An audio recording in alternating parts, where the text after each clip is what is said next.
threat landscape has moved back from the perimeter. It's moved in from the endpoints even to the web browsers that people are logging onto. And that's why it's critical for when people are managing cloud systems that they're using at least at a minimum a second web browser than what they use for general web browsing.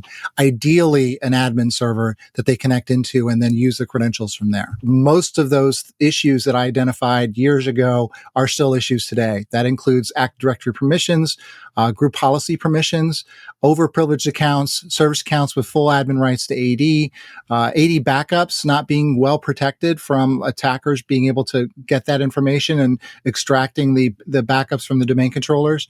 And Active Directory certificate service is probably one of the most attacked environments right now. A few days ago, I sat down with Sean Metcalf, who's one of only 100 Microsoft certified masters in Active Directory and an identity security architect at TrustedSec. We talked about identity and access management trends affecting the current threat landscape, securing on-premises and hybrid AD systems, AD security best practices, and which tools organizations should be using to secure AD and Entra ID.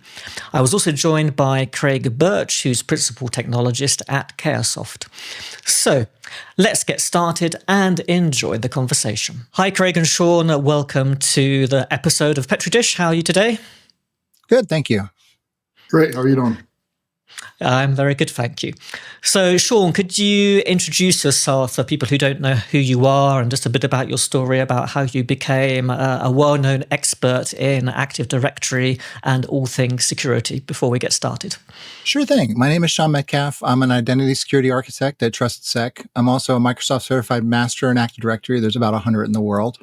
And what really got me started was I started a website called adsecurity.org that was effectively my web notebook. So I would work with customers during the day, and there was things that I identified that would need some explaining, need some information, need some recommendations.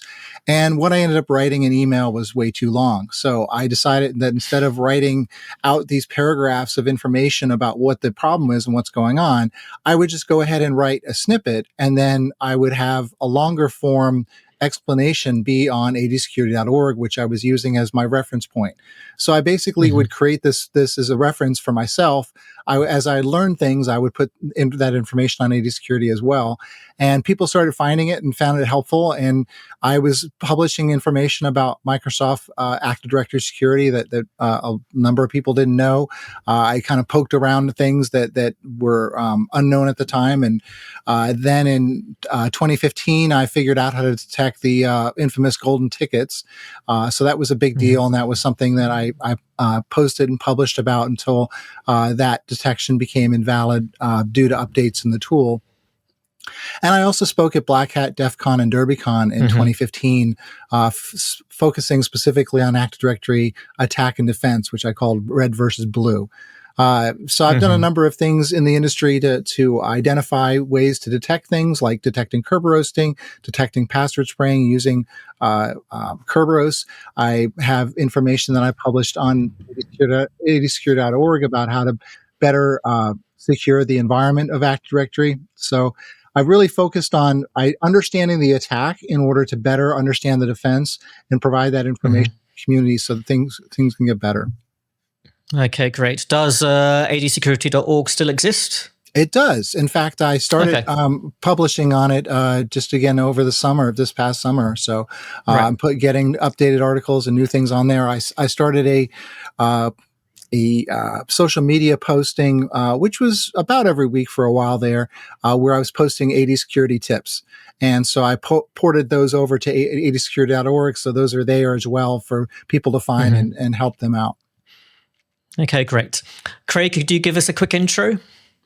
Oh, yeah. So my name is Craig Birch. I'm a principal technologist at Cayosoft, but I'm really an identity security enthusiast. I follow adsecurity.org, so thanks, Sean, for publishing that information. I haven't been in the security space as long as Sean, but I've been doing Active Directory since Active Directory's been around, so 25 years. Right. So either through architecture, migrations, etc. So I'm really excited to be on the show again. So I look forward to the conversation.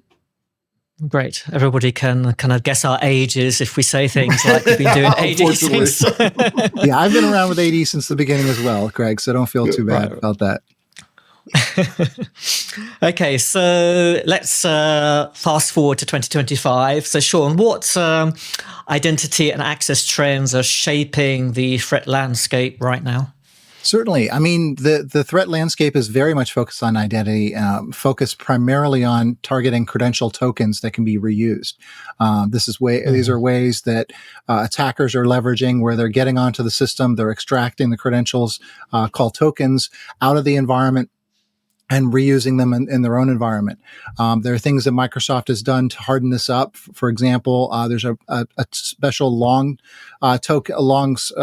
not long-lasting token called the primary refresh token that's used in the Microsoft environment, and that's good for 90 days. So that's something that's very juicy as an attacker for a target. And so if they can get that PRT, that primary refresh token, then they can sit on that and use that for a long time. Microsoft has hardened that up with the use of VBS, which is that virtualized environment, virtualized security environment using the TPM chip on the hardware. So if that's enabled, then the PRT is protected by that and makes it difficult. I'm going to say difficult. Right now, it's not possible, but I'm going to say it's difficult for the attacker to get that and use that in a long-term situation. But just as easily, if the attacker is able to get into the web browser where people log on, then they're able to extract the session token and impersonate that user. So that's what we're dealing with today. Is basically the threat landscape has moved back from the perimeter.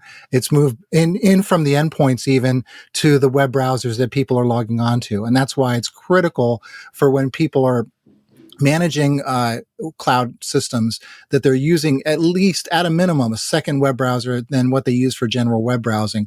Ideally, an admin server that they connect into and then use the credentials from there.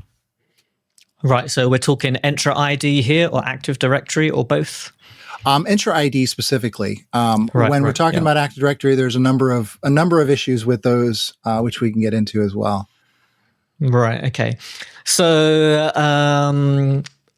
across the assessments that you've done with your various clients, I guess at TrustedSec, what are the most common AD weaknesses, or Entra ID, if you like, that we see today? I wish I could say there's none.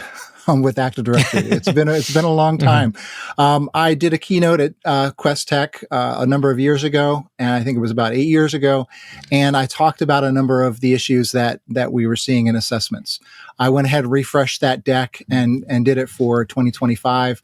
And most of those issues that I identified years ago are still issues today. That includes Active Directory permissions, group policy permissions, overprivileged accounts, service accounts with full admin rights to AD, AD backups not being well protected from attackers being able to get that information and extracting the backups from the domain controllers. And Active Directory certificate service is probably one of the most attacked environments right now, which is Microsoft's PKI. The problem with that is even installing it by default. I installed it in my lab a little while ago with the default settings, click next, finish. And I ran Locksmith, which is a tool that identifies what the issues are and also provides information on how to fix that.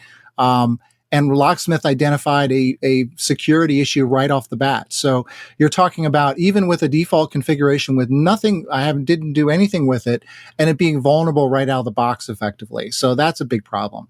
The other thing that we still see is lack of admin workstations. So in Active Directory and Entra ID, we're not using admin workstations to protect these credentials, these privileged credentials that are very important to protect. And finally, not knowing what accounts and groups have AD admin rights through a mix of group policy, group membership, and AD permissions. So there's still a number of things that are problematic in an AD environment. Yeah, I mean, I always wondered why Microsoft doesn't tighten up some of those default settings. I guess it all comes down to ease of use, do you think? They just want to keep it that way so that it's easy to use and install and it just works? Or what is the problem with that? Yeah. It's a problem. It's an issue because when you have a system like Active Directory, which is infinitely configurable, like we never see the same AD environment twice, even though we see a number of the issues across them, because it's infinitely configurable. configurable. You can configure and set up things multiple ways. We've seen environments with horrible Kerberos delegation configured in the environment, and we've seen some with absolutely none whatsoever. So it comes down to one of the many of the things that can be done in the environment to get it configured the way that the environment wants it configured. And then there's a number of things that happen that are supposed to be temporary that end up becoming permanent, that open up the door.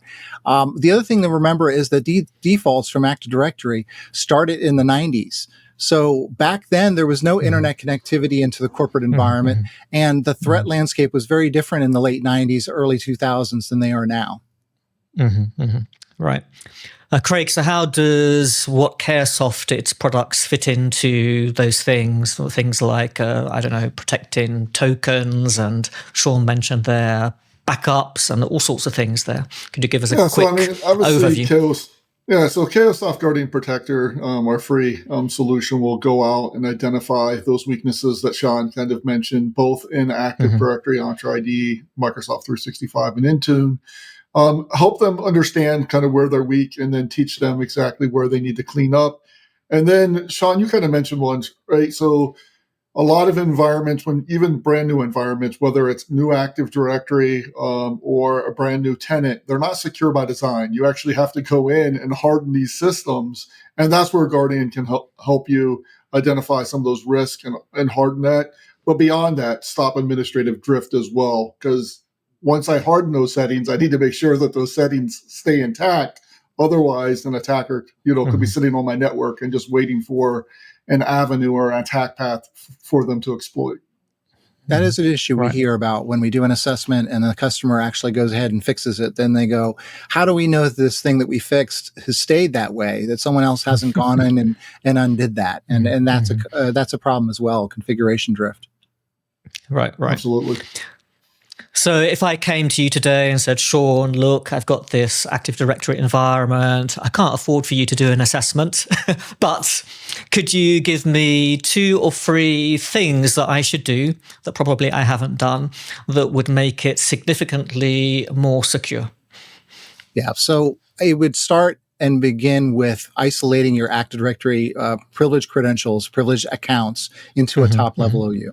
So your domain admin accounts, your enterprise admin accounts, any of the ones that are members of the highly privileged Active Directory groups, put those into a top-level OU that only the domain admins, those Active Directory admins, actually have access to. And then ensure that the AD admins are only ever logging onto an admin server configured for these AD admins that they manage, that they control. That's probably the quickest and easiest way to protect the AD admin accounts. And that AD admin server should also be in that same top level OU to protect it. Therefore, you're ensuring that there's minimal use of those credentials out on the environment. Now, that's not the best way to do it, but it's a quick way to get to a good baseline for protecting the environments. And then the other thing I would say is go through what that list of AD admin accounts are, including service accounts, and ask the question, do these actually need those rights? Is it necessary for these 20 people to be Active Directory admins? Probably not. There's probably a few that are on there just because they've been around forever and they knew Bob. And when Jane set up an account, it was a copy of another account, which ended up being a member of a group. So I would say those would be the 3 things. Isolate the AD admin accounts into a top-level OU. Ensure that you have a server, an AD admin server for all the AD admins to connect into to run tools and manage AD from, and that's in the top level OU. And then finally making sure that the number of service counts that are in the environment are minimized, especially those that are members of AD admin groups. Right. So when you say AD admin server, do you mean something like a privileged access workstation, like Microsoft refers to it like that? Is that what you mean? Privileged access workstation would be the best way to do that. So a separate workstation just for AD admins. That's not a quick and easy way to get there. So I would say use an AD admin server. Basically, the domain admins set up a server that they use, that they RDP into, that then they use that in order to manage the Active Directory itself. From the same perspective, you could actually make sure that you connect into a domain controller, but it's better to use an AD admin server as that collected location. Now, this doesn't protect protect against keyloggers on a regular workstation, because as that admin connects into, they're going to be typing in their credentials. So you could use something like Duo to protect the RDP connection with MFA, meaning that it needs MFA, but that still doesn't solve the problem of the keylogger. That's why the privilege access workstation or privilege admin workstation is the best way to protect against the threat. But it's better than the users just using their admin workstation or their admin credentials on their user workstations. Right, got it. So you mentioned Duo there. So as far as I know, there's no kind of native way to enable multi-factor authentication within Active Directory. So are you saying that at the very least for admin level logons, that organizations should be thinking about some kind of MFA solution? So that works for RDP and just for RDP. Right. Using Hello for Business is a good way to do that. But again, that's not an easy thing to do. There's a number of things that can be done, but resources are limited and people are already busy. So I try to focus on what are those things that actually moves the needle, and these are things that will move the needle. Moving down the path of Hello for Business or even an MFA solution like Duo can help harden things up, so that way it's a little more difficult for attackers. Right. So, AD can be big, complicated, geographically dispersed over the entire world in principle. Lots of technical debt from many years of potentially bad decisions, bad implementations, all the rest of it. Do you think that this thing is even securable today? Yes. Is it inherently risky? Yes, I don't believe that Active Directory is inherently insecure. AD can be secured. It takes commitment from executives, from security, and from operations. Ideally, the best environments that I've seen have been configured. The configuration of the org chart is basically where security and IT operations report to the same chain. And so that way they're on the same path. They're all working towards the same goal. Outside of that, I've seen great AD environments configured and better secured than others because the IT operations folks see security as part of their job, and they are wanting to make sure that it's tightened up and that it's configured as securely as possible. I've seen AD environments that are very well secured. There's a handful that I've seen over the hundreds of them, but they definitely have gotten to that level. There's plenty of examples that I could give of how they've been secured. But yes, the answer is yes, it can be secured. It takes commitment, and it takes an understanding that things will break as you move forward by going through and securing the environment. Okay, so Craig, could any of Cayosoft's products help an organization to maybe meet those quick wins that Sean's just outlined and maybe potentially make sure that they actually stay configured as intended? Absolutely. So Cayosoft Guardian, right? It can help identify where the weaknesses are, right? Clean up and then stop the drift. But also, as you mentioned, Sean, one of the things is risk. As they're making changes in their environment, there's a risk that they might break an application and they need an easy way to roll that change back. And that's where Guardian can help. And then also, once you identify those permissions, you can use Cayosoft Administrator to eliminate standing admin permissions so that the attacker doesn't really have much to go after from those AD delegations, et cetera. And then obviously the recoverability aspect. Okay, so let's talk a little bit about Entra ID. And I don't know, maybe IT pros think it's something trivial to move from AD to Entra ID. I doubt it, or some kind of hybrid solution where you're still using both.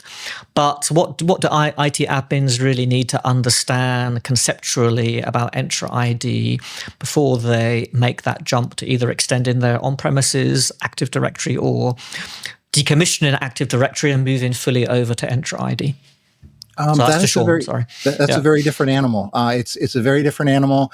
While it has some roots in Active Directory, and up until 2 years ago, it was actually called Azure Active Directory, which added to the confusion. It's now called Entra ID, which helps show that it's different, that it is a different animal. There are things that are familiar, like users and groups and computer objects called devices. The rest of the model just kind of falls down because it doesn't have LDAP, it doesn't have NTLM authentication.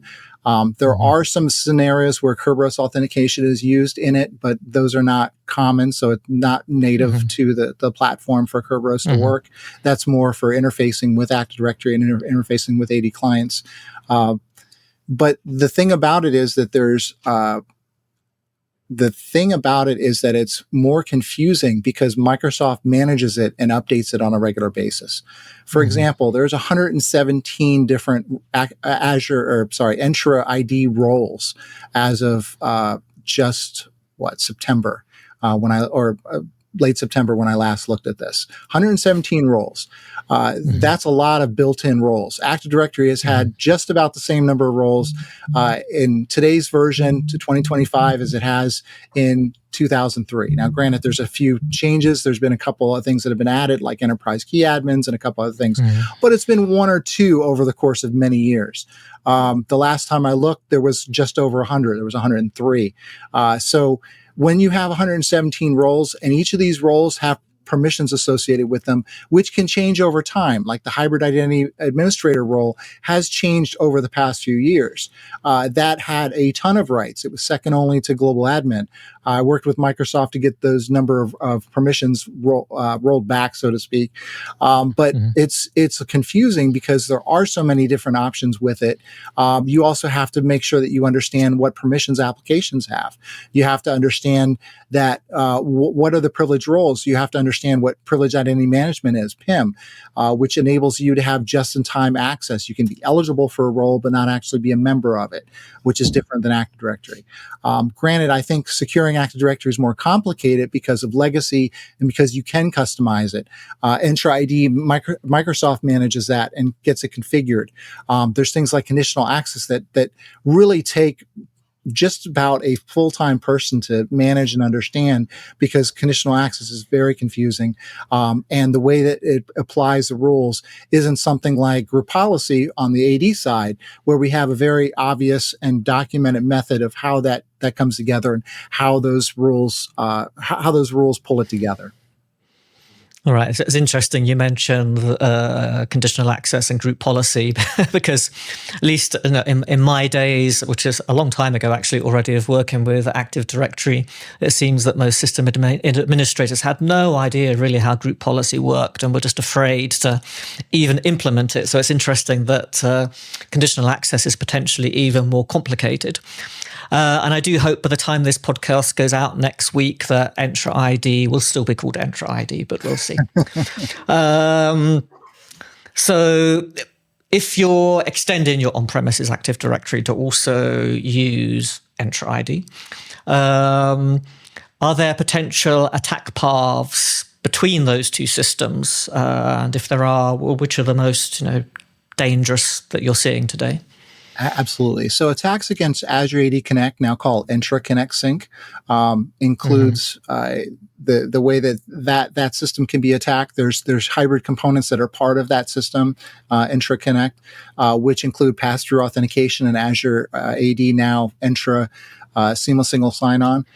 Those provide hybrid connectivity, and there's ways to, if you are able to compromise that Entra Connect server, that you can interface and capture information from it. So for example, for pass-through authentication, that pass-through agent is typically on the Entra Connect server. If the attacker is able to compromise that server, then they're able to leverage that capability. They can hook into that PTA agent, that pass-through authentication agent, and actually pull clear text credentials out of it, because that provides the ability for a user to authenticate into the system and have access to resources. Same thing with Entra Seamless Single Sign-On. If they're able to compromise the password for the computer account used in that, then they can impersonate any user to Entra ID that they want to, that they need to. There's also integration systems by Okta, for example, that's been called out and identified. The same sort of thing. The Okta hybrid connectivity system it works very much the way that the pass-through authentication does. And there's a way to extract those clear text credentials out from when users are authenticating to it. So hybrid identity and hybrid components bring some level of risk along with them, but they can be protected as well. Again, making sure that they're in a top level OU that only Active Directory admins have rights to, that only the Active Directory admins manage a group policies for, will go a long way to protect those systems from attack. Right, got you. Let's go back to conditional access policies. What are the most common mistakes that you see companies making with them? Or maybe a better way to phrase the question, whichever way you want to answer it, is what are the best practices maybe that companies should follow when implementing conditional access policies? Sure. Well, I'll talk about the deficits first that I've seen. This has happened many times. The story goes, I'm assessing the environment. I go ahead and look at their conditional access policies, and I go, oh, really? They have this really well configured. I can read the names of the conditional access policies based on what I see. They've got control of admin accounts. They're requiring MFA for that. They're requiring MFA for guest accounts. Users are required to have use MFA when they're outside the corporate network. They have quite a variety of controls around certain applications require MFA when users are connecting into those applications. Looks really good. The problem is when I go into each of those conditional access policies and look at them to see how they're actually configured, I see that they exclude everyone except a small group. Or they go the other way around and they only include a small group of users. And this is still prevalent today. So they are on the journey of using conditional access, but they haven't finished it and haven't gone the full way of making sure that all the users that should be targeted by the conditional access policies are targeted by the conditional access policies. But why not? What are they afraid of? It's probably a situation where they're piloting these configurations and they want to test it out. If you have conditional access policies in report only mode, then you'll kind of see the what if configuration with them. Microsoft is building out more and more capability to help the admins really make sure that the conditional access policies work the way that they should. So that way they don't encumber the users from doing their jobs. Yeah, so I guess that's the fear of just breaking everything by switching on a new conditional access policy. And I also guess that if these policies are not baked in from the get-go with a new system, then it's harder to kind of bolt them on after the fact. It's a lot harder to try to configure these things after users are already in the system and working. Yeah. So I guess that's a best practice to try and get these things integrated right from the beginning. But what else might you advise an organization to do? Certainly make sure that admin accounts are required to use MFA all the time, every time, because that goes a long way to protect against attacks. Let's talk a little bit about what seems to be the never-ending journey of zero trust. So where should organizations start? Obviously at the beginning, but what does that mean exactly? Right.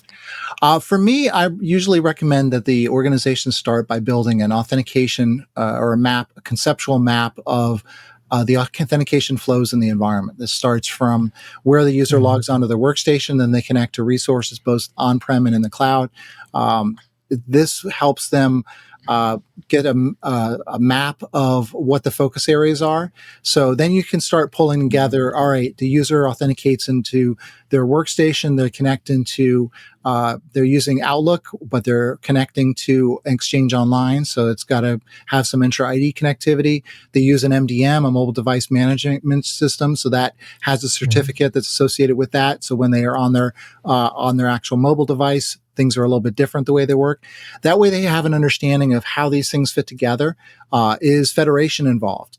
So is there some sort of federation that then connects the on-prem environment to the cloud environment? Are they using Okta or Ping as part of that? By mapping that out, they can have a good understanding of how the authentication flow moves through their environment and can better understand what's going on with it. The other thing that needs to be done is a full asset inventory. That way you understand and know what your systems are. If you have all Windows 10 and newer systems, then you can take advantage of the primary refresh token that I mentioned earlier. If you don't, then you have to do some other work in order to enable authentication between the cloud and on-prem. Right. Just out of interest, do you see any of your clients actually reach the end of the zero trust journey, if there's indeed an end? No, not yet. Right. I expected that was going to be your answer. Okay. So if we're talking about zero trust and on-premises Active Directory, is it something that you can apply to Active Directory, or do you need to kind of have a complete, reorganization of your existing Active Directory before you can start on that journey? Certainly, there needs to be a cleanup that's done. So looking at the security issues that are existing in the environment, how things are configured, cleaning up that sort of legacy configuration. And as I mentioned, asset inventory is very important as part of that step. Understanding what's in the environment, how it's configured, that's the most important that needs to be done. Right. Okay. So we've talked a little bit about tools. Obviously, Cayosoft has its suite of tools, and you talked about Locksmith, which actually I haven't heard of before. But if you could give some advice to viewers about what are the maybe free identity security tools that organizations could adopt, let's say, over the next 12 months or so, that would significantly help either AD, hybrid, or Entra ID? So there's tools such as Pincastle, Purple Knight, Cayosoft's Guardian, Locksmith for ADCS. Those are good tools. I would say beyond the tools, looking at the environment, better protection of the admin accounts, which I mentioned earlier, reducing privileges for service accounts, which I mentioned earlier. MFA for all Entra accounts would be ideal. That would be the best case. But at a minimum, MFA required for all Entra ID admins. Building out privilege identity management so that all of the accounts that are allowed to elevate to a certain role are configured as eligible, not permanent, because that's something we see quite common. So those are some additional things that I think should be configured as well.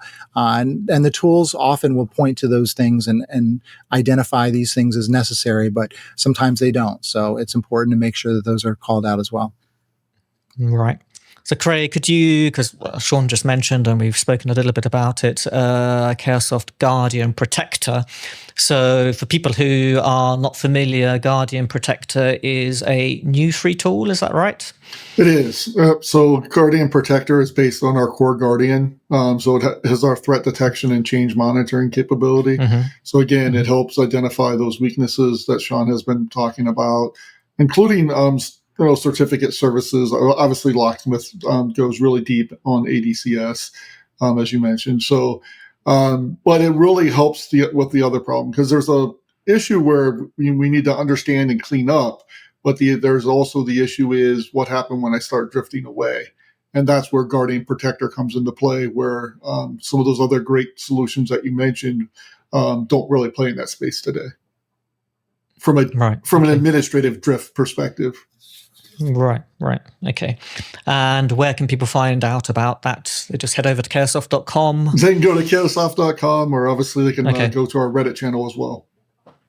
Right. Okay, great.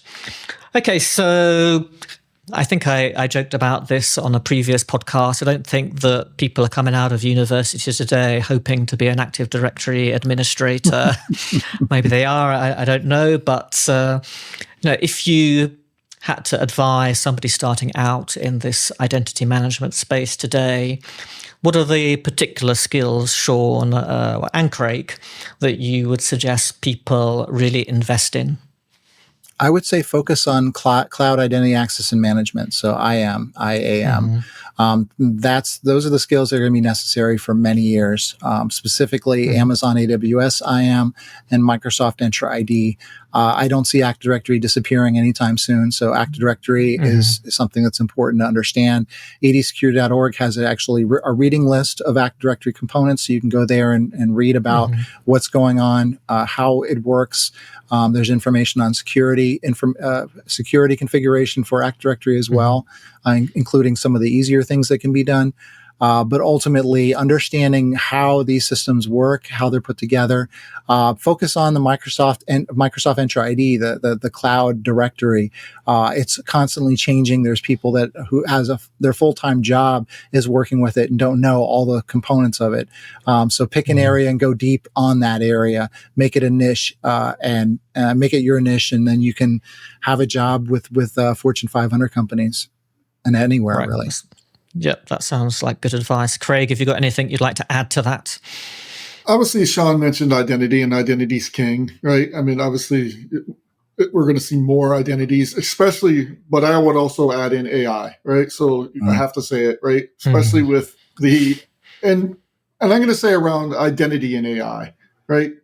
As Sean mentioned, traditional identity like AWS, Entra ID, but we're also going to see a real big shift, and we're starting to see that shift already, where we're going to see agents and they're going to have their own identities. So as IAM practitioners and IAM security experts, we're really going to have to get our hands around what that means to the business from an AI perspective. Right. Okay, I'm going to blame you, Craig, for this. I'm going to talk about AI a little bit more. Because as you rightly pointed out, there a little bit. Yeah, exactly. As you pointed out, we can't really have this podcast and talk about all of this without mentioning AI. So I think if you're in this space, we're probably all aware that hackers are using AI more and more to improve their ability to attack organizations. But what do you think, but both of you, how is artificial intelligence going to change the way security professionals manage identity? Are the tools going to change? Are processes going to be changed or replaced using AI? Or do you think it's not going to go down that path? Well, it hasn't yet. So according to an MIT study that came out recently, 95% of organizations that have put AI into their process found no benefit of it whatsoever and found it just effectively to be a waste of money. So that means only 5% of organizations, these are the ones that are early adopters, that put good money into it, that put project plans together, got no benefit out of it. AI is being jammed into tools without really thinking about what it's for, how it can be used, how it can help. And I think right now AI is that umbrella term in this hype cycle, which is you sprinkle a little AI on it and it's going to make a difficult tool easier to use, which is probably not going to be the case. AI is not going to be something that's going to magically identify the evil bits on the network, the bad actors, the threats that are happening in the environment. AI can help improve the amount of time that it takes to understand what's going on, but I don't feel like it's going to be the magic bullet that's going to solve the problems that we've had so far. With that said, it is going to help people become more productive by using AI intelligently in products. We'll be able to help those that are using it and interfacing with it better understand what they're trying to what they need to understand in order to really know what's going on.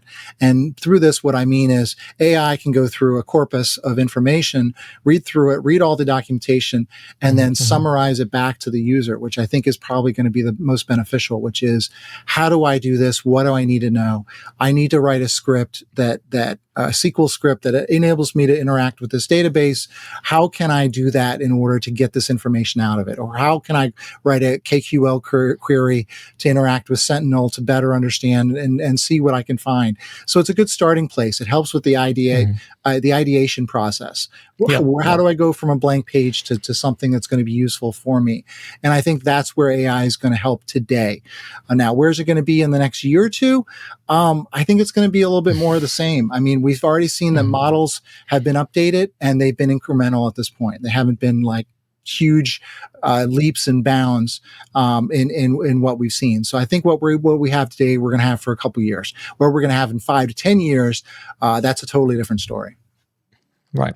So I'll ask you a slightly different question, Craig. If it's not a secret, are there any plans to integrate AI into Cayosoft's products? If yes, what? And if no, why not? No, there is long-term will, and it's going to be around reading our Active Directory information, right? Being able to see in natural query language, basically helping the admins become more efficient. It's not going to go in and solve the world, as you mentioned, Sean, right? It's going to help them analyze the data much faster and really interpret it, the data, so that they can understand, what they need to focus on. And that's what we're seeing today. So we talked about conditional access policies. Microsoft recently put out a conditional access agent that will help organizations become better equipped, I'll say it, Sean, in regards to conditional access policies. Is it going to solve everything? Absolutely not. But it will help organizations understand where they might have overlap, where they might have those exclusions, et cetera, in the environment. So I think we're making the right moves towards AI. And obviously with Ignite, they made a big announcements around Agent 365 and having agents and security copilot, et cetera. So I agree with some of the things that you mentioned about, AI, being able to do more like summarization, but we will see probably within the next, I'm going to predict within the next 2 to 5 years that we'll see more agent-based AI. And that's where identity will come. It becomes even more important because these agents are truly identities that we now have to control and manage and secure, which we weren't really planning on initially if we think about traditional IM. So that's what I'll say. Yep. All right, great. Thank you for the very interesting conversation, Sean and Craig. I'll put links to Sean's website and to Guardian Protector in the description box for this video, so do check that out below. Thank you very much, Craig and Sean, for your time today. Thank you. Appreciate it. Thanks for having us on.